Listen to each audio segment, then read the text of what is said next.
শিক্ষার্থী বন্ধুরা, তোমরা সবাই কেমন আছো? আশা করি তোমরা সবাই ভালো আছো। এই ভিডিওতে নবম শ্রেণীর ইসলাম শিক্ষা বিষয় 30 পৃষ্ঠা থেকে আলোচনা করবো। যারা চ্যানেলটি সাবস্ক্রাইব করেন, চ্যানেলটি সাবস্ক্রাইব করে রাখো, তোমাদের অনেক উপকার আসবে।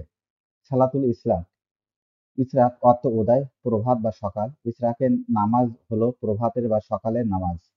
সূর্যোদয়ের পর যে সালাত আদায় করা হয় তাকে ইসরাকের নামাজ বলে। হাদিসে এই সালাতকে সালাতুদ দুআও বলা হয়েছে।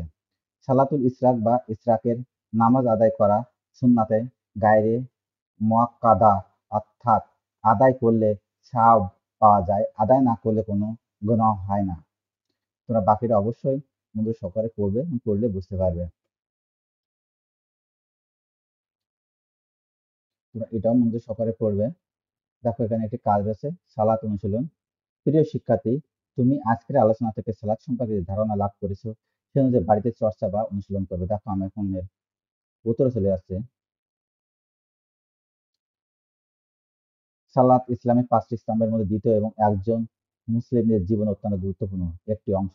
এটি আল্লাহ এবং বান্দার মধ্যে একটি সরাসরি যোগাযোগের মাধ্যম, যা দিনে 5 বার সম্পূর্ণ হয়। সালাতের গুরুত্ব নিম্নরূপ। দেখো, আল্লাহর প্রতি আনুগত্য। সালাত মুসলিমদের আল্লাহর প্রতি তাদের আনুগত্য এবং সমর্পণ প্রকাশ করার একটি উপায়। এটি দেখায় যে তারা আল্লাহর ইচ্ছা এবং নির্দেশনাকে সর্বোচ্চ গুরুত্ব দেয়। আত্মিক পরিশুদ্ধি। সালাত ব্যক্তিকে পাপ থেকে দূরে রাখতে এবং আত্মিক পরিশুদ্ধি অর্জনে সহায়তা করে। প্রতিদিন নিয়মিত সালাত আদায় করা ব্যক্তির মনে ধারাবাহিকভাবে আল্লাহর প্রতি ভয় এবং ভক্তি বজায় রাখে। সামাজিক বন্ধন।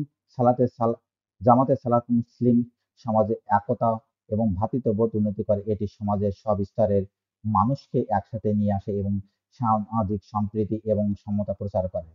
ধৈর্য এবং নিয়মানুবর্তিতা। নিয়মিত সালাত আদায় করা ধৈর্য এবং সময়ের প্রতি শ্রদ্ধা শেখায়। এটি ব্যক্তিগত জীবনে এবং নিয়মানুবর্তিতা এবং সংগঠনের গুণাবলী বিকাশে সহায়তা করে। মানসিক এবং শারীরিক স্বাস্থ্য। সালাতের বিভিন্ন আসন এবং শারীরিক গতিবিধি শারীরিক স্বাস্থ্য উন্নতির পাশাপাশি মানসিক শান্তি ও ফোকাস বৃদ্ধি করে। দৈনন্দিন জীবনে স্মরণ। সালাত মুসলিমদের দৈনন্দিন জীবনে আল্লাহর প্রতি সচেতনতা রাখতে সাহায্য করে, যাতে তারা তার নির্দেশনা অনুযায়ী আচরণ করে।